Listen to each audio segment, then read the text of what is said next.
Hello everyone and welcome to today's episode of Rugby Talk, episode number 3. Today we have the founder of Gooru Fitness, Abdullah Gabier. Welcome on the Rugby Talk, brother. Thank you, Shukran, my bro. I'm going to try and be as at ease as possible, because much of the other platforms, or rather other areas of my interactions, requires me to be exceptionally formal. So I'll try and be just at ease on a Sunday afternoon. But yeah, thanks. All good, brother. Shukran for coming and taking out your time, out of your schedule to hop on Rugby Talk. I appreciate it, man. No stress. Like I said, it's my budget time now after Asr. But I will say that, we've been discussing or chatting about having a discussion for a while now, and so it's still an opportune time. So thanks for having me. No problem, brother. And do you think I am taking off your budget time, but it's great also to have you as well as Gooru Fitness on the line.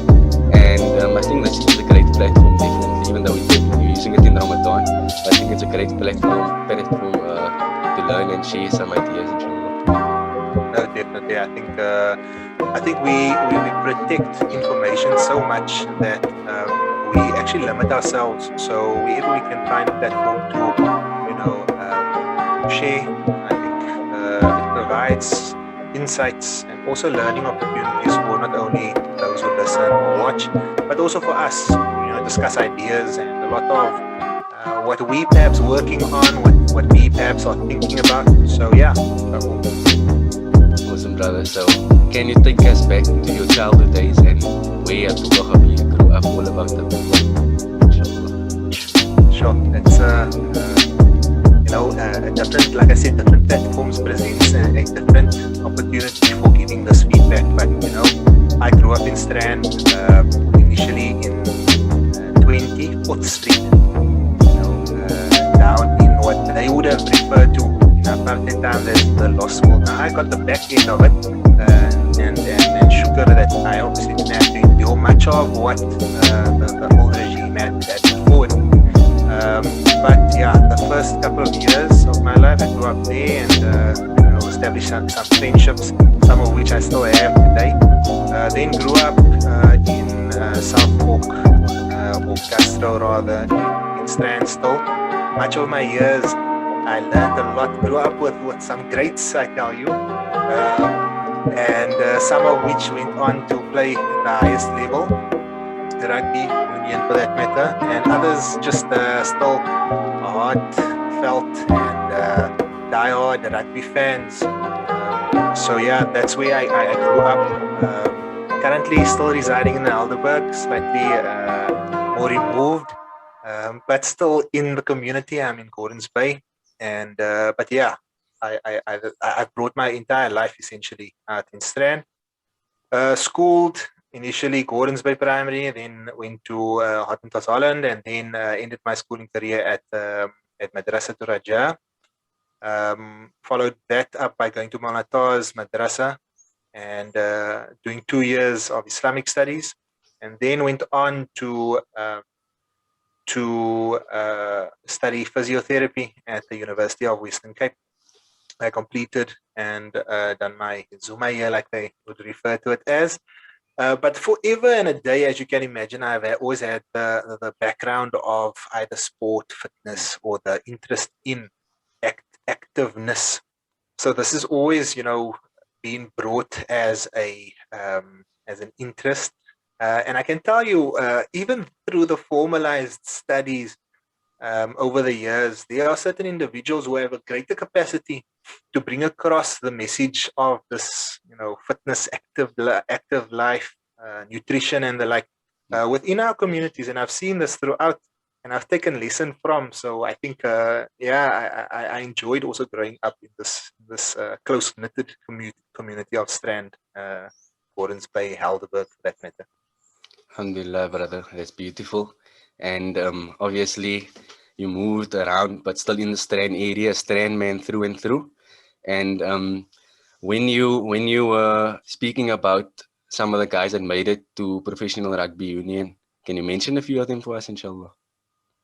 Yeah, listen, one of which is, I think, the, a close friend of mine, Earl Rose, and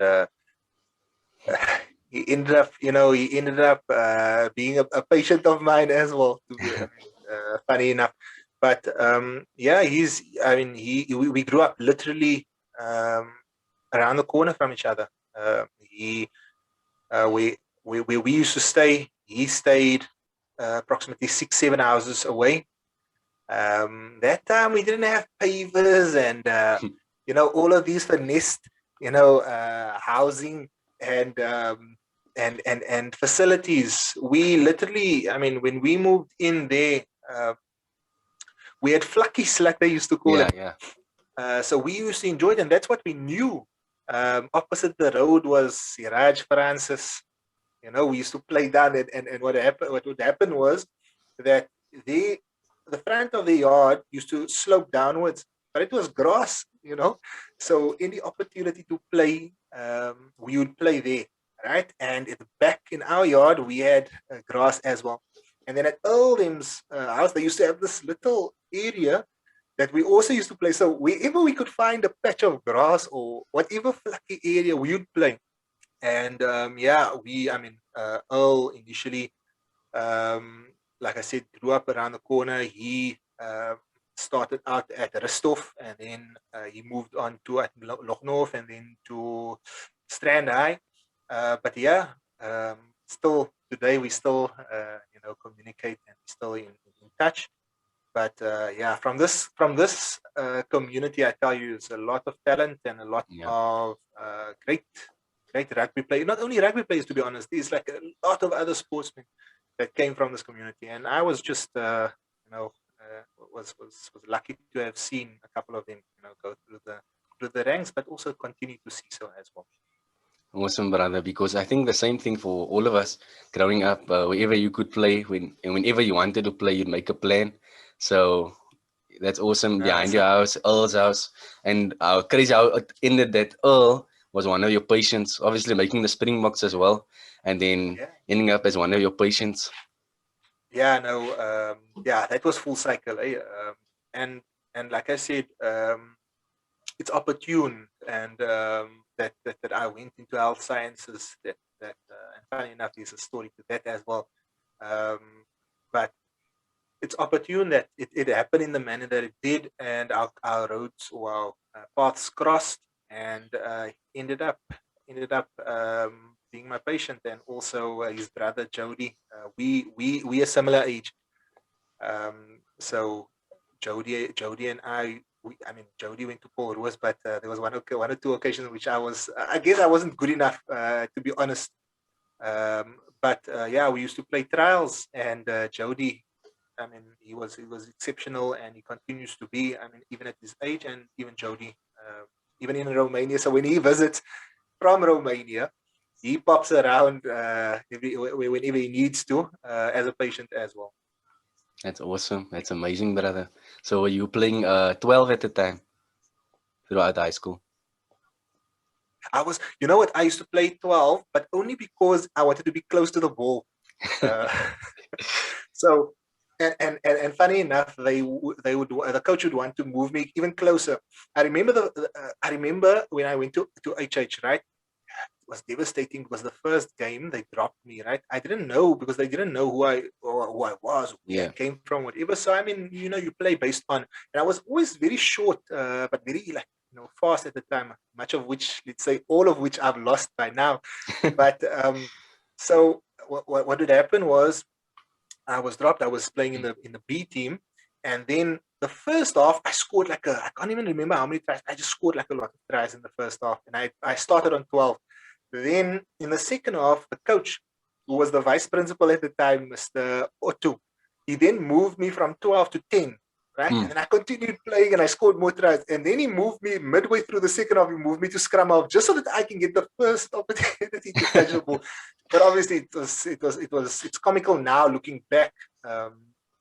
And yeah, like I said, I don't think I was ever good enough to play at any higher level Yeah. But the passion was always there, and it was always an interest, and it was always enjoyable to play whatever team I could play for, and in whichever capacity I could play. That's awesome, brother. Taking every opportunity, and that just shows your involvement, your commitment to the sport. Moving in positions, you didn't care, you just wanted the ball. So I think that's basically what we all are after. And it's great that you showed so much commitment throughout your schooling career. And when you went to UWC, or rather before that, your 2 years of Mona Toha, can you possibly explain to us what those 2 years consisted? Well, when I was at Malnata's Madrasa, so we didn't have sport there, right? But we looked for every opportunity. So myself, Hussein Badrun, we grew up, I mean, from, let's say, from Krish time. And throughout the years, we used to play. We used to play, and when we ended up together at Madrasa, he was studying Hifd and I was studying Kitabs. And we would find or look for every opportunity. And at the time, Arnold, Arnold, yeah. we all, yeah, so he was also there. Hakeem, Davids, he was there. But nonetheless, we used to look for every opportunity. So after class, at about 4 o'clock, we used to play touch rugby because it was also like gravel area in front. So we couldn't really play and take the risk of falling. It was either soccer or touch rugby. But as you can imagine, growing up, we didn't play a lot of soccer. I mean, we considered ourselves natural sports people, but to be honest now, really, when we played soccer, we had like 2 left hands, let alone 2 left feet. And so, yeah, we preferred playing some touch. And Hussein set the bar, actually, to be honest, and he still does with his commitment and his consistency and his discipline. But he used to run, what do you call this, like for fitness purposes, and he used to run on the outside of the perimeter, which you can imagine on the outside at Manata's Madrasa. It's quite big. So let's say it's about 1 kilometer perimeter. It could be more, it could be actually much more. But he would run and run and run, and then he would say, Abdullah, come, let's go run with. And so I would partake as well. Obviously, I mean, I always prided myself on fitness, but he's he's just one step ahead when it comes to such. Then also we used to play rugby, and we used to play there was a couple of games that we played juniors for Strand United, and but predominantly we played for Strand Pioneers. And I remember we would come and we'd want to play every single game that we can. So what would happen is we would play, say for example, third team, right? And then they would need people in the second team, so we'd play second team as well. And then they'd need people on the bench for first team, and we'd sit first team as well. There's a very nice word for us, right? However, I can't use it in the month of Ramadan.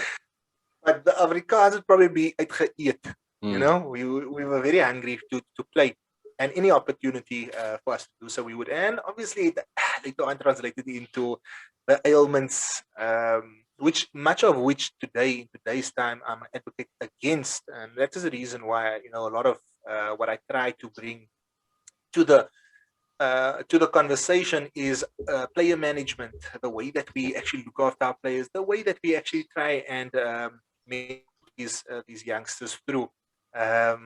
It's something for us to also consider. And like I said, that time there wasn't that consideration. That time it was just for the fun and the enjoyment. But yeah, we find ourselves here today. Of course, I think anyone through their teenage years, the early 20s, just wants to play. Doesn't matter where, doesn't matter how long they play, they just want to play. So I think I'd be doing the same thing. I had to play third, second, first. We know the situation was at the time, and I remember when I was younger, obviously my dad also played there, my brother, I played there as well as Strand Pioneers.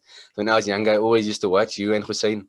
And ironically, it turned out that 2 years, 2019, when I played the Strand United, that Hussein and I played together a few games. Wow, so full circle. that was awesome, yeah. Watching him when I was younger, seeing obviously you two, massive guys still are, and then playing together with Hussein. So what would happen is, like in training and in the games, where I played fullback, Hussein would be on 12, and then Usama would be on 13.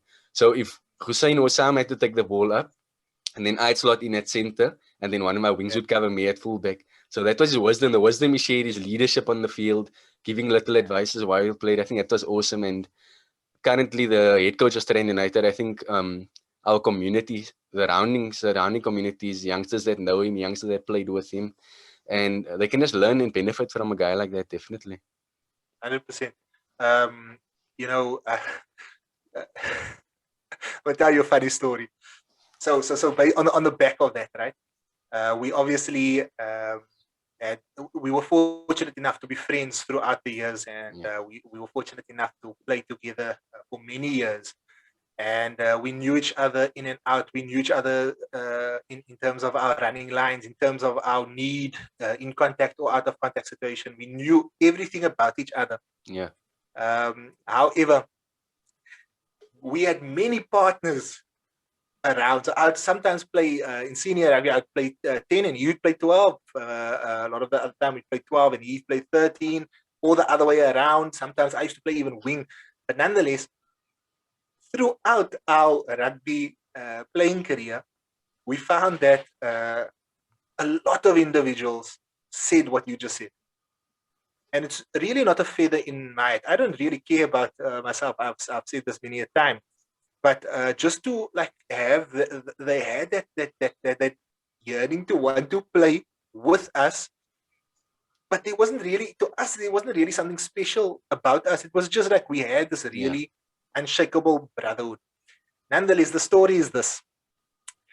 I hope he doesn't mind me using his name, but one day, a friend of ours, Noor Ali Brinkhuis,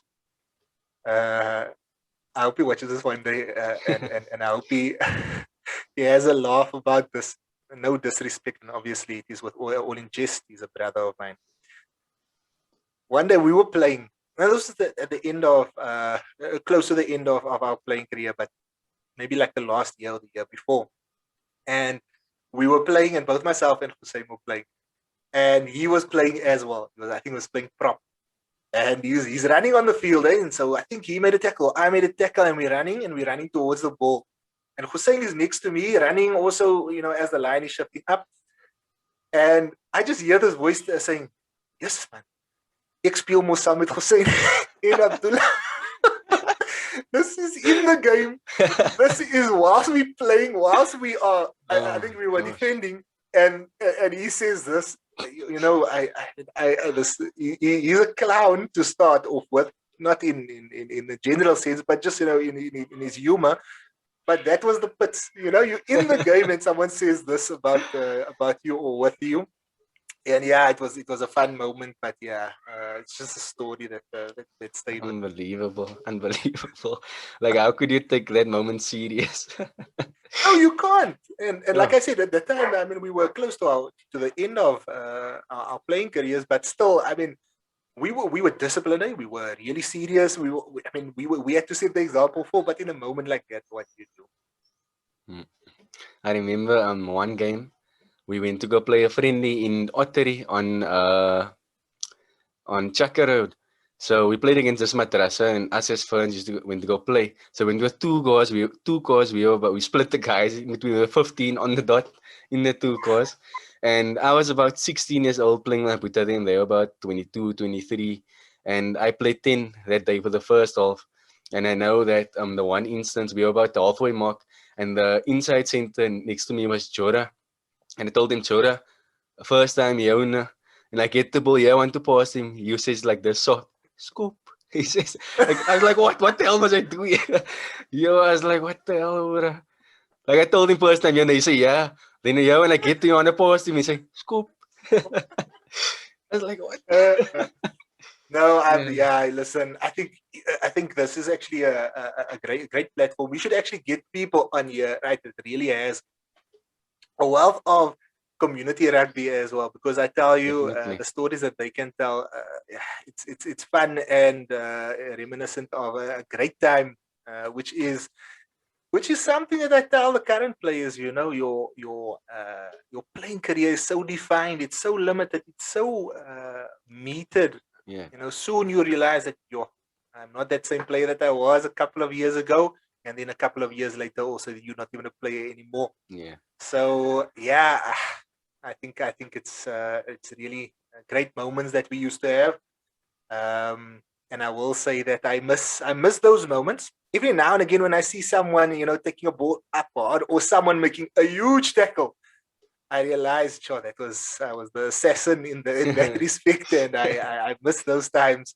But yeah, it's limited, and I appreciate the time that I used to that I had to play. But yeah, onto other things now, isn't it? Yeah, yeah. But then when how long ago did you stop playing? Quite a bit, A eh? couple of years ago. If I think about it, it's about six years already. Sure. Just think. Sure, I think what's it now? 2021 One. could be slightly longer. It could be 2014. So 7 years now. That's a long time. Yeah. It's a long time.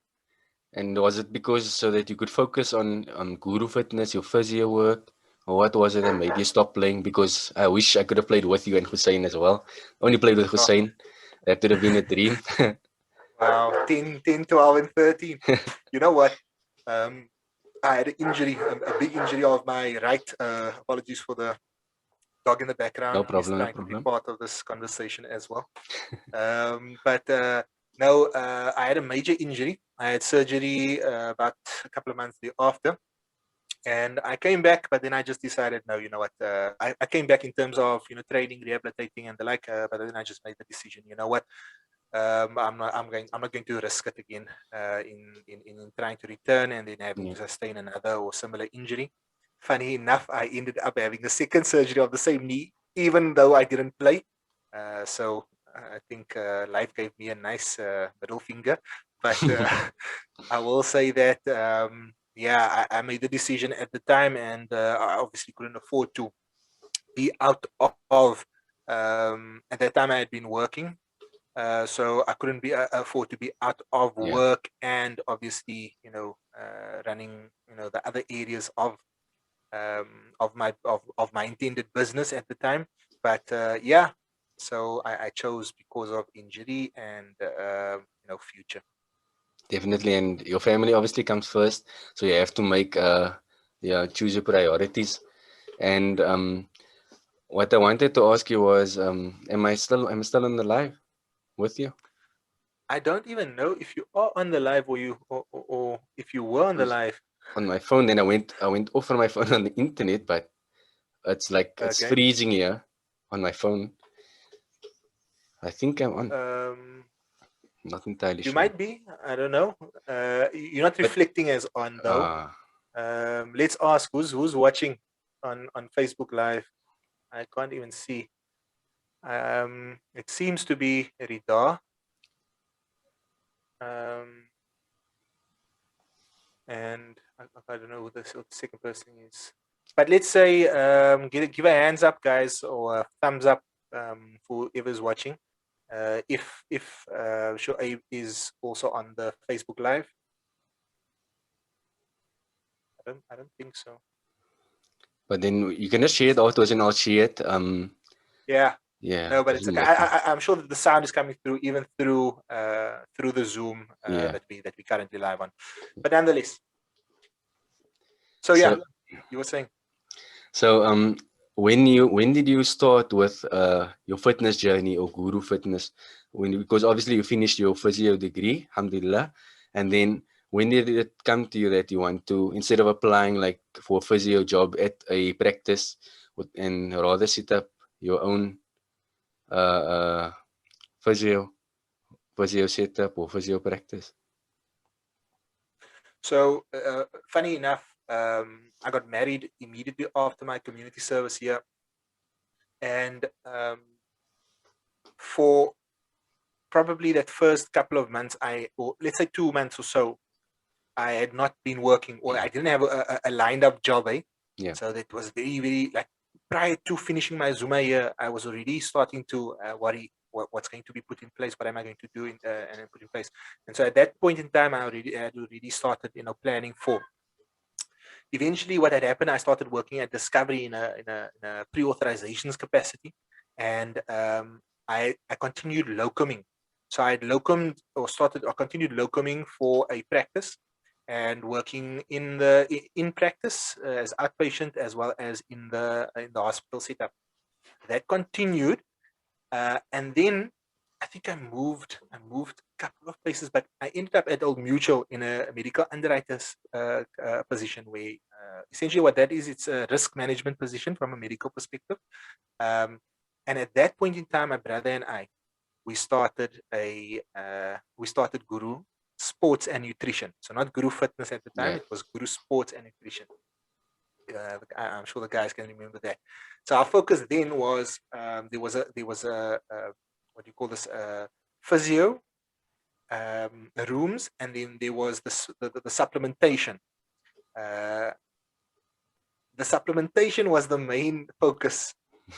Because up until that point in time, we were essentially fanatics, so fans of health, fitness. We used to be in gym, we used to be training all along, and we intensified this post, let's say post graduation or post varsity, because now you suddenly have a greater focus on these type of things.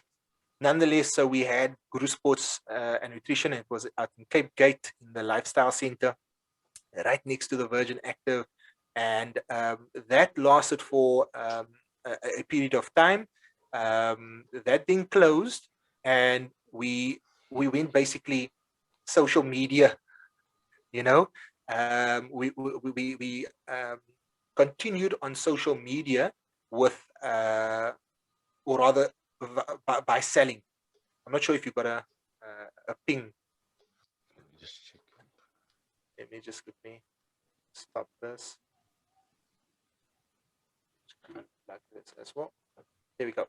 So what happened was that we then continued in light of what our intention was: selling of this, selling of supplementation, selling of whatever sports nutrition.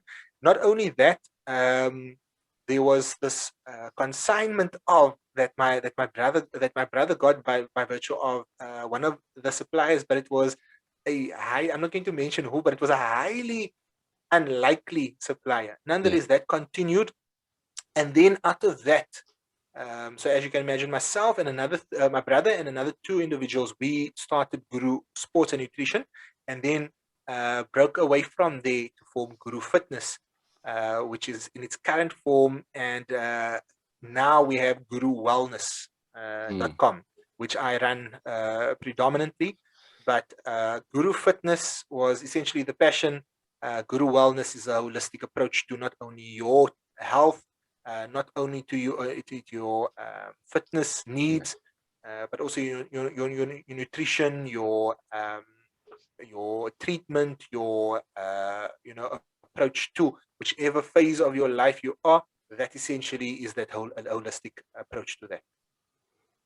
That's awesome, brother. Definitely progression over the years, and only where you can learn, you can definitely insert it everywhere onto Gooru Wellness. But what I've also wanted to ask you was, you were obviously focused after your physio work and doing your ComServe. You were focused obviously on, when you and your brother started it, on the gains, definitely with the supplements, all for the gains. Yeah, listen, bodybuilding was a major influencer. So yeah, I don't even know where to touch on this, because I think it's probably a mistake as well, because at the time we were still playing, and there's this concept of muscular imbalance. And so what happens is that you focus so much on one area of your body that you create an imbalance in the other. And we see this so often with sports people, specifically rugby players, as a niche. They train because they want to have the aesthetically pleasing muscles, be prominent and showing. So they train chest, arms, and a little bit of back, maybe. Predominantly, and specifically biceps, not even triceps, or forearms for that matter. And what happens then is that you've got now an additional, let's say you gain 5 kgs, and let's say out of that 5 kgs, 4 kgs is only upper body. What happens is that your imbalance of the body at the bottom has now not caught up, and so now you've got this extra weight suddenly that the legs have to carry. And for you to now accelerate or propel yourself forward, what's happening is that the quads, hamstrings, groins, etc., is taking the strain. And if you're not training legs that much, what's happening is that your glutes aren't firing. So there's so much, in terms of the science itself, that's happening. But it starts all with the focus of what we done, which we thought was like great and awesome, in the likes of bodybuilding as an influence. Yeah. And so obviously that expanded into from a business perspective, and that expanded even further to the interest. And from my brother's side, he started even partaking in certain bodybuilding competitions. So over the years, obviously, that's essentially grown. From my side, I've never graced the stage. I don't intend to either. It's a personal choice. I still enjoy training. I'm 36 this year, and I still feel like I was 18. Uh, and I still feel that I'm able to put on the necessary size, maintain a good shape, maintain a good gut, and I just train more. Intuitively. Is that the correct word? Let's say I train more clever with my approach to my own health, injury, and sustainability surrounding my body. Yeah, because I think that's to do with humility there. That's why you don't want to grace the stage. No, I doubt it. But I don't- when you already have the size, so you just have to keep it there, because I know, like, if you stop jumping for a week, for two, you just feel how puppy you are again. And you want to keep that muscle memory there as well. 100%. And you know what? I always say this every single year, for years now.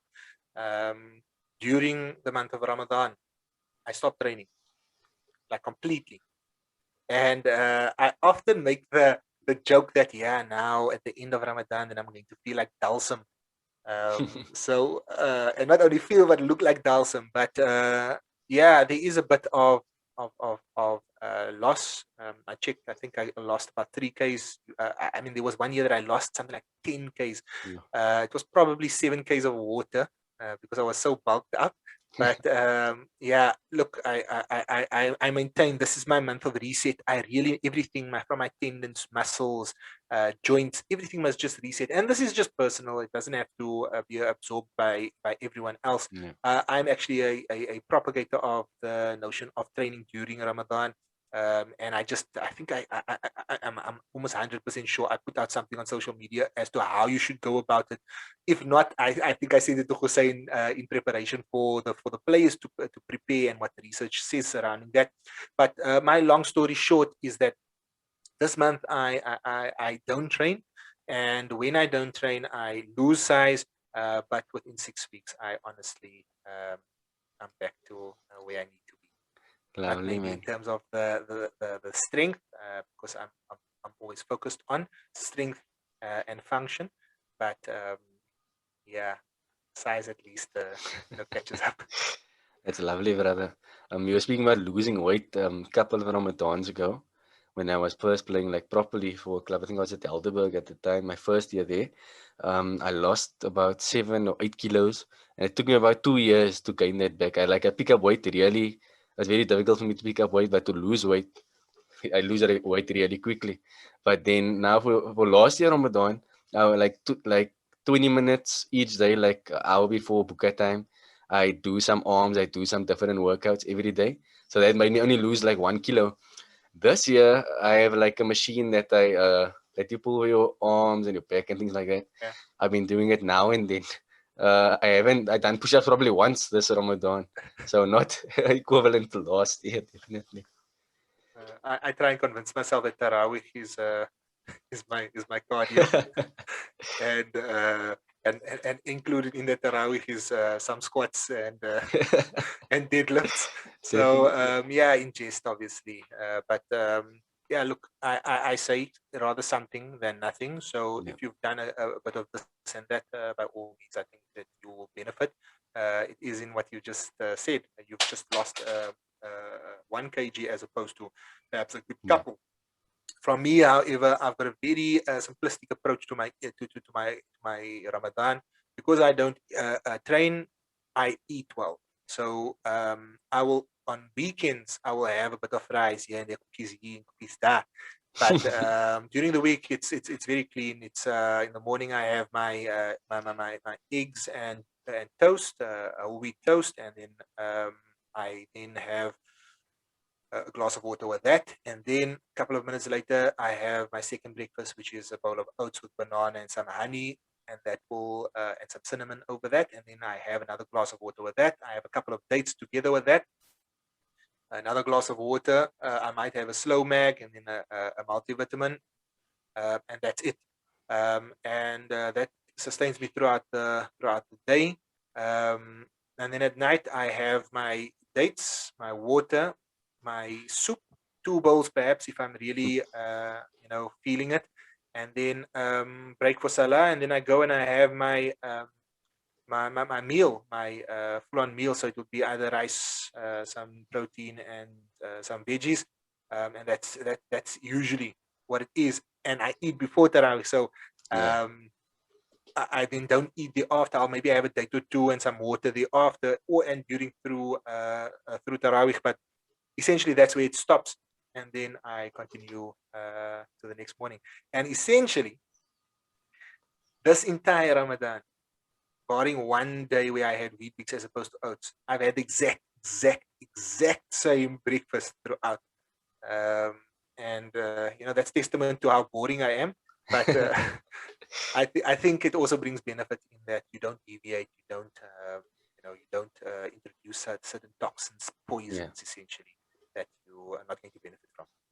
It's definitely an awesome diet. I wish I could be that consistent, but where I've been consistent is most mornings I'd have dates, I'd have lots of water.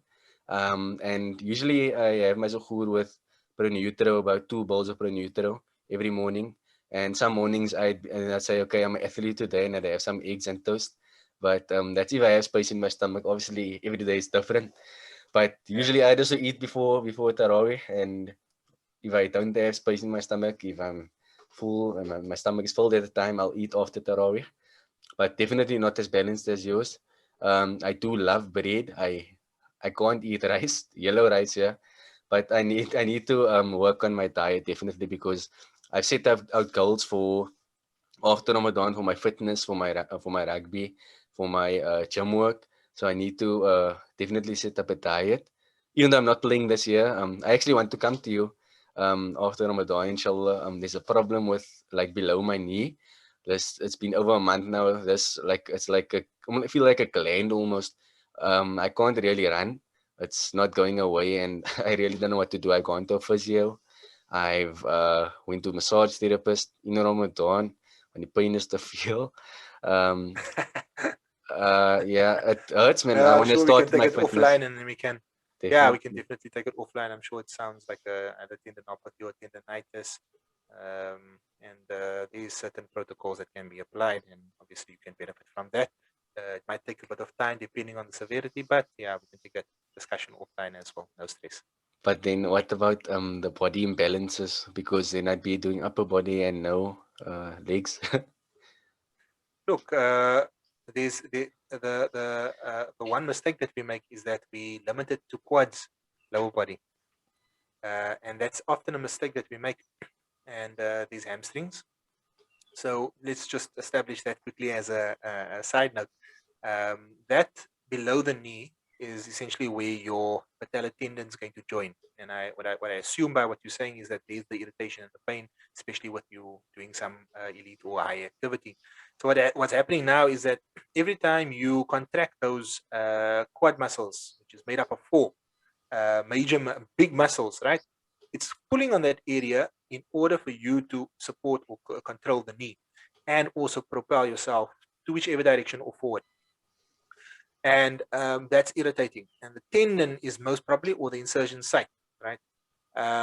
However, what about your inner thigh muscles, adductors? What about your hamstrings? Yeah. What about your glutes? What about your calves? What about your tibialis anterior, which I would not perhaps want to work on because it's still in the front of and it touches around about the knee. Point is this: There's major other muscles, and you've got an entire other leg. And to probably end this component or segment, it would be said that you don't completely stop training that area that is affected. You train within mild, not discomfort, but mild. When you start feeling, okay, this is my end. Otherwise, after this, that is when I'm going to experience the pain. That's where you stop, but you continue with the function of the movement. And then you progressively load with resistance. That doesn't mean put on more weights. That can be body weight. That could be against gravity. That could be with therabands. That could be a range of things to increase the load.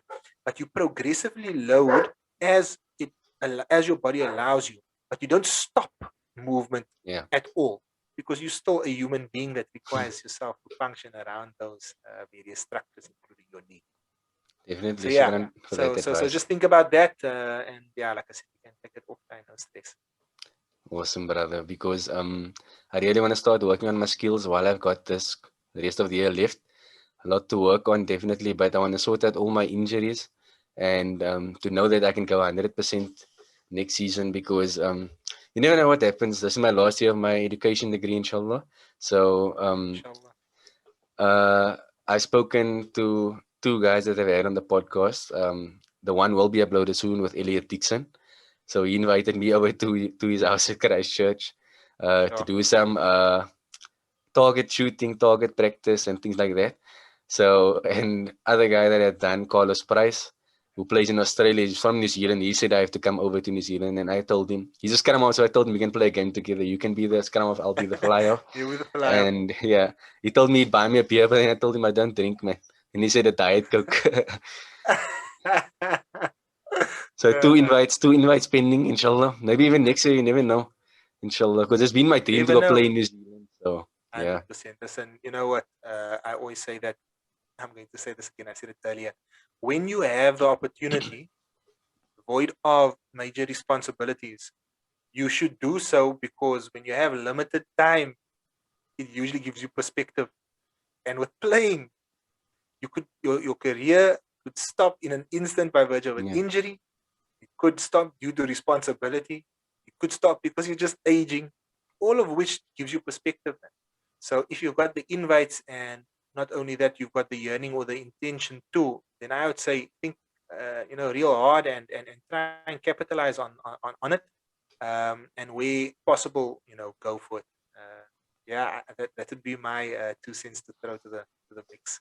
Come on, brother, wise words, definitely, because I know the lockdown's been about almost 2 years, and I did work very hard in the beginning until online classes and that started. But I can speak about all of that, but that's in the past. I can do nothing about the time that I've lost now. So I feel that I have this time frame from now until December, January to work, and then see what happens with the rugby. Like I've always thought that I tell mommy, okay, I'm gonna go study there in New Zealand or whatever, but then I'd actually be go playing rugby and they wouldn't know. So like I would play rugby like forever if I could, and never ever stop. And that's just been my dream since I was young, man. So if the opportunity arises, I want to be ready, inshallah. Listen, your dream is, I think, the dream of many an individual. Not many individuals take the risk or the leap of faith. So I'll be like first to say, there's going to be certain responsibilities, and there's going to be certain comments, and you take your circle of support, and you speak to those individuals, and they might give you certain insights, advice, and the like, and you then choose to or not go with that advice. But soon you realize that you're 36 years old, and you have to make a choice, and that is exactly what it's about. Your life, Allah willing, is going to be your life. It's the moments that you fill your life up with that makes this pot a pot of gold or just a pot of sand, man. And when you look back, you need to almost not have unnecessary regrets, especially when you're in the moment and you can make the necessary choice whilst you're thinking about those options. So I'm not saying do it. I'm just saying think about it in a balanced manner, because you'll probably get to the answer that you're looking for. Inshallah. Shukran for the advice, brother. And you were speaking earlier about some of the about Guru Fitness or Guru Wellness. You are currently doing a series, the Fiqh of Fitness. So can you tell us a little bit more about that, inshallah? Yeah, I think I'm just yeah, this is such a passion project, and it's an immense. Uh, I don't want to say proud. I just want to say it's really heartfelt from my side that I was able to join the pieces of my life, and be able to take the inspiration that I have from my dean, all of which I don't think many people know this, but I'm extremely introverted and I'm extremely spiritual when it comes to my outlook on life. And I believe very firmly that we have a fixed purpose, and beyond that purpose, we have small purposes, Mm. and all of which we have to try and be the best that we can be. So it started I would say, a couple of years ago, and I was just like, going through my normal reflective process of trying to establish what can I do within my world, because I really got caught up in trying to solve world hunger, and I'm using this as a metaphor, but we try and do we want to solve world problems, but Yeah. what we don't realize is we actually have our little world here, right here. It starts with me first, our nafs. Let's start with me first. Then it expands into my family, my immediate family. That's still my world. And then it expands into our greater family, extended family, and then it extends into our community. And then we can worry about everything Yeah. else. And so this is the reflective process that I went through, and I was thinking, but listen, I need to really, join these little ends and find that purpose. And I got started getting involved in coaching and giving back from a physiotherapeutic perspective. I joined St. George's Rugby. That was the first step of again getting back into rugby. What year was that, brother? It's about 2 3 years ago, and I was there for about 2 3 years, and we done well. It was I was approached by Marwan Davids, and it was the year that they went up into the Super A. They came down again next year. I was there, and the next year, I think it was last year, still when COVID just started, but we were still part of the entire preseason, and we found ourselves obviously here. Nonetheless, fast tracking this conversation, there's a couple of things that I held as passion focuses, but this specific focus of mine to join what my dean says about health, fitness, and a healthy lifestyle was always close to me. So I started, researching. And when I say research, it was deep dives, guys. It was like I would look not only at what Quran says, I would look at what Quran says and the Mufassirun. Mm. I would look at, at that in my weak way, of course, and I would ask ulama just to like give some tips, and or not tips, but rather some guidance relative to that. And then I would also do exactly the same with hadith, and I would look at sharh. I don't think I'm at all qualified. So the sharh is basically a commentary on the hadith, and so I would do this, but I would try and find the deep understanding Yeah. of those various narrations, and how that then benefits in terms of what contemporary science is, which is contemporary science in the health and fitness and nutrition spaces. And so over time, I started building this focus and marrying the two as to what our Prophet sallallahu alaihi wasallam Awesome. and Allah subhanahu wa ta'ala had revealed and given us and projected in terms of the lifestyle of the Prophet sallallahu alaihi wasallam, Yes. and then see what does contemporary science say in so saying. And what the result was the play of words on fiqh of fitness. Of course, fiqh is a very jurisprudential term, meaning it's a technical term specific to jurisprudence and rulings and the like. But looking back at just the very lexical meaning, fiqh can also mean just a deep dive or an explanation surrounding these terms. Hence the usage of the term fiqh of fitness. And yeah, I shot 4 episodes. I could have shot a lot more, to be honest, Shu-aib. I could have shot much longer. I had to condense it so much.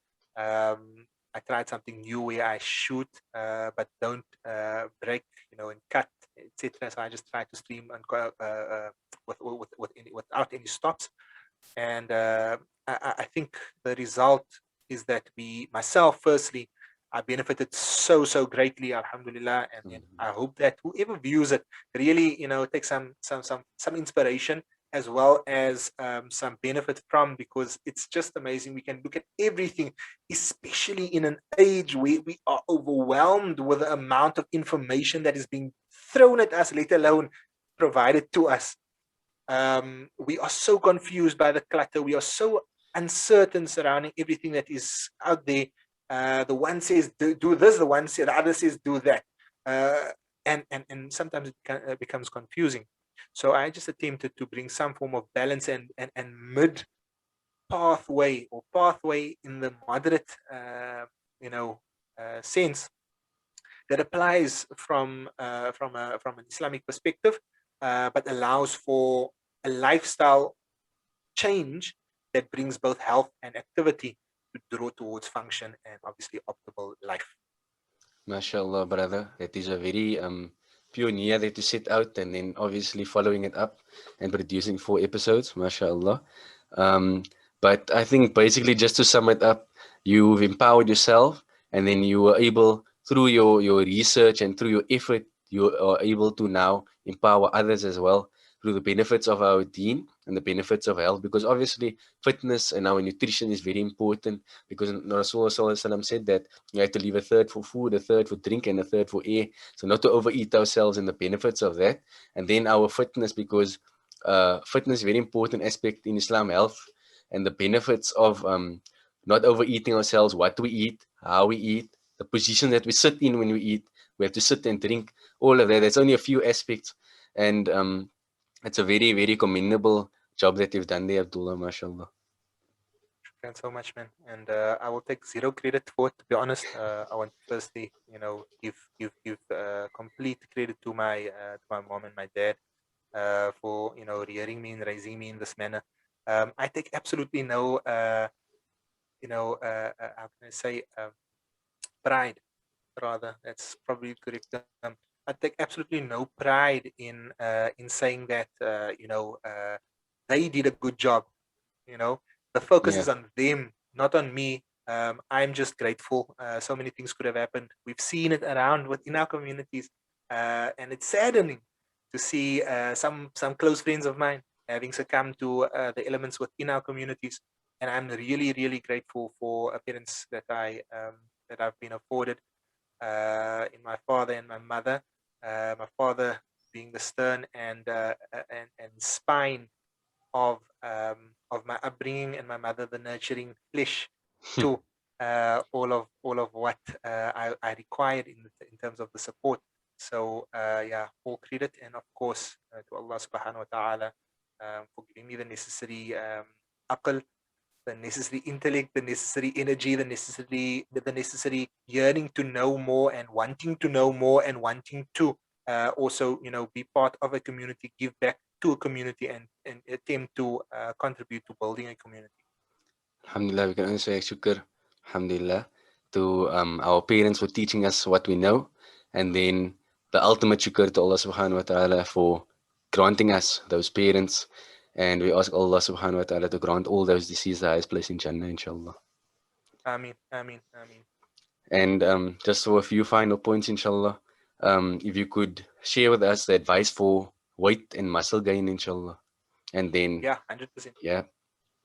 So let's focus on the weight and then the muscle gain. Let's distinctly separate the two. So the weight, obviously, everyone. This is not a this is a challenge, direct challenge to everyone. If you are overweight, if you feel that you are, you've got an extra couple of pounds, procrastination is not going to be your savior.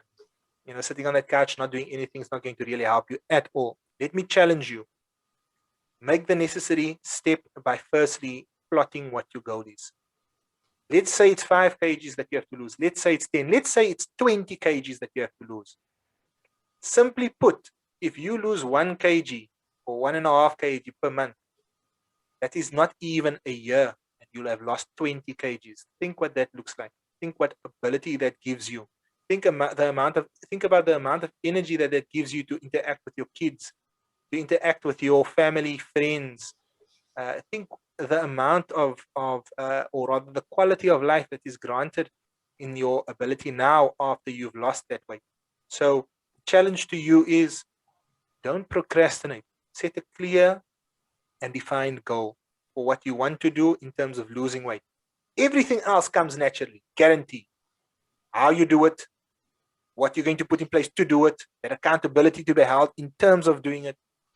All of these things comes naturally. And then the second category, which is those individuals who want to gain muscle, be clear as to why you want to gain the muscle. If you are a sportsman, if you're a rugby player, know that the discussion surrounding being a specific weight is an outdated one. Come to me, coaches. Come to me. I'm telling you, it's an outdated one. Yes, we need for specific function. For example, if you need a specific position to have a specific weight in order to get over the advantage line, that's a different discussion. But in the same sense, do it in a manner that does not cripple the person's function, body, and obviously longevity in terms of that function. So when it comes to muscle gain, do so with a clear plan. Don't do upper body all along like a bodybuilder, but you train to be a sprinter or a rugby player. Don't do biceps whole day and every day, but you are going to play rugby this year. No, have a balanced approach. Train like a rugby player in order to play rugby. In that way, you assure yourself of not only the longevity, but also enhanced ability to perform that tasks and necessary function within that role.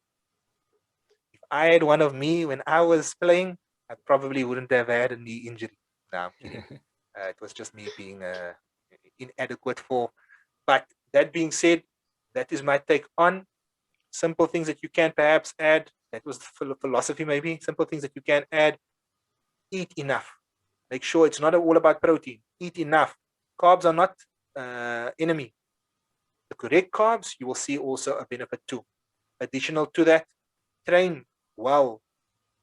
Take your body to strength before you start focusing on reps to just look good. In addition to that, stretch, flexibility. Stretching for flexibility is exceptionally important, especially when you're playing a sport. Because if you have a muscle that is inflexible, if you have a joint that is inflexible, it gives rise to injury, it gives rise to limitations within your ability to explode and your explosiveness. So I would say do so specifically with flexibility, and obviously what I've spoken about by incorporating it into your approach. Yeah. Perfect, brother. Perfect. Great advice that I think all of us can definitely use. How many viewers are now on the stream currently? No, it stopped. Okay. My so yeah. Facebook didn't want to work anymore on the internet. I don't know what happened. Just put that to one side. But can you just finally for us a final pointer? But I just want to speak to you a bit after the recording is concluded, inshallah. Your future aspirations for yourself and for Gooru Fitness or Gooru Wellness, inshallah. Yeah. So my future aspirations, I've got so many. Currently, I'm working at Momentum in a disability management capacity. I've got Gooru Fitness running, Gooru Wellness. My intention for Gooru Wellness, Gooru Fitness is that it grows into a full-fledged community gym. Inshallah. Not only a gym that is what we traditionally see in terms of resistance, but specifically geared towards high performance. Additional to that, we have the various multidisciplinary functions in the likes of physiotherapy, biokinetics, dietetics, and a range of. And additional to that, I would love to see that my online platform grows, specifically from a online business perspective, because my reach, I would love to see grow beyond only our community. When I say community, Cape Town, South African community, but beyond borders throughout the world. And I think that is my greatest focus, or rather my greatest goal, is that my reach obviously grows beyond borders. I mean, inshallah, I mean, inshallah, you'll be able to set up the gym and definitely a benefit because there's so many rugby clubs around there. Injuries are always common, obviously. Some of the older people maybe can't afford to go far to a specialist, and I definitely think you can assist the community with your knowledge and your expertise. So, Abdullah Gabier, it was amazing having you on Rugby Talk. It was a real honor. Shukran for taking out your time. I've definitely learned a lot and gained from your wisdom. And I think all of us who listen can benefit and only gain, not only in our deen and our fitness, but holistically, inshallah. Thanks so much for having me. And like I said, yeah, hopefully this is one of many where we can share our insights, our and benefits that we can bring. But yeah, it was a pleasure, and also it was really fun just to have this general chat.